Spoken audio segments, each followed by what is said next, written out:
Hello students, welcome to today's video lesson where we shall discuss the chapter Ruling the Countryside from your history book. In August 1765, the East India Company acquired the Diwani rights of Bengal.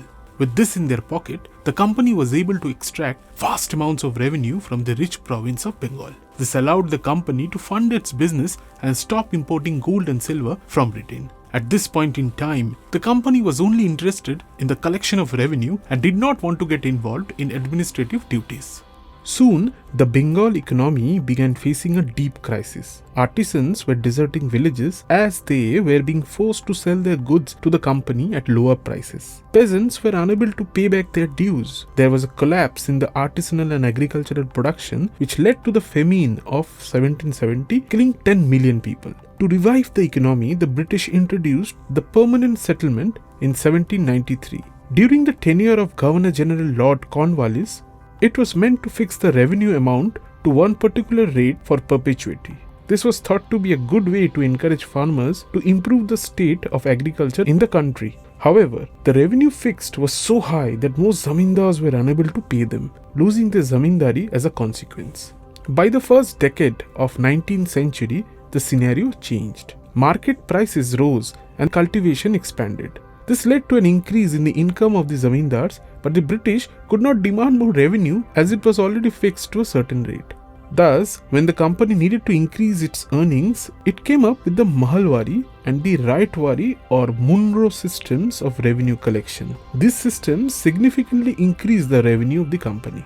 Holt Mackenzie formulated the Mahalwari land revenue system or the Mahalwari settlement that was put into practice in 1822. He realized that the village as a unit was important in the North Indian society and that it needed to be preserved. As per this system, each village was designated as a Mahal, and under his watch, the output of every single plot of individual villages was measured and recorded. After that was done, the amount to be paid by each village or Mahal was set. Thomas Munro was the governor of Madras from 1819 to 1826. Munro, along with Captain Alexander Reed, developed a new system of land revenue collection called the Munro or Raitwari system, which was introduced in the southern parts of British India. Since the south had no inherent zamindari system, they decided to collect revenue from the cultivators or ryots directly. This made the British the direct overseers over the ryots without the presence of any middleman. These two systems too failed to transform the peasants into enterprising farmers and generate more revenue. Next, the company realized that they could use the farmlands of India to grow crops that were in demand back in the European markets. With this in mind, they started the forced cultivation of a number of food and cash crops all over the country.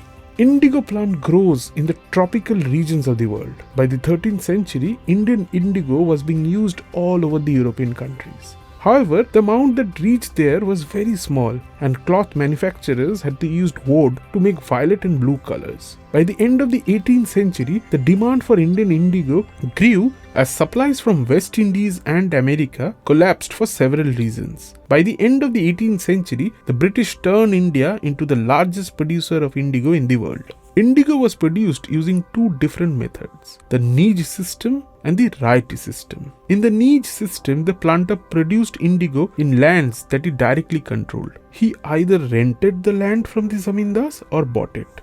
However, the problem with niche cultivation were the lack of large areas, the absence of substantial number of laborers, and the cost of purchase and maintenance of plows. In the Riot system, the planters forced the ryots or cultivators to sign a contract and get cash advances to cultivate 25% of the land under his holding. The planters provided the seed and the drill, while the cultivators maintained the fields and the crops. A new loan was given out to the ryot or cultivator after the first round of harvest was over. Thus, this was an endless cycle which went on. Apart from the harsh cyclic system, the planters also underpaid the cultivators and insisted that they cultivated the best soil, which were usually kept for rice cultivation. The Blue Rebellion or Indigo Rebellion took place in March 1859 in Bengal when thousands of ryots started protesting against the farming of indigo. With the spread of the movement, many ryots stopped paying rents to indigo planters and attacked indigo factories with indigenous weapons. Many zamindars and village headmen too were angry with the indigo planters and gave their support and backing to the revolting farmers. The British did not want another popular uprising against them following the mutiny of 1857. Hence, they felt the need to appease the peasants and quell the movement before it became more widespread, and took the initiative of setting up an Indigo Commission.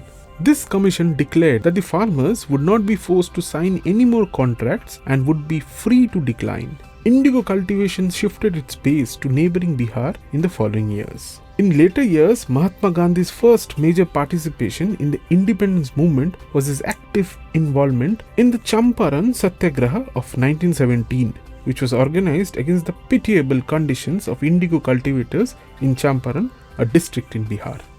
Thus, we see how the British employed several policies to gain revenue from the country and use the Indian soil and peasants for the cultivation of crops which they needed. With that, we come to the end of today's video lesson. We hope this helps you in your revision studies. See you soon.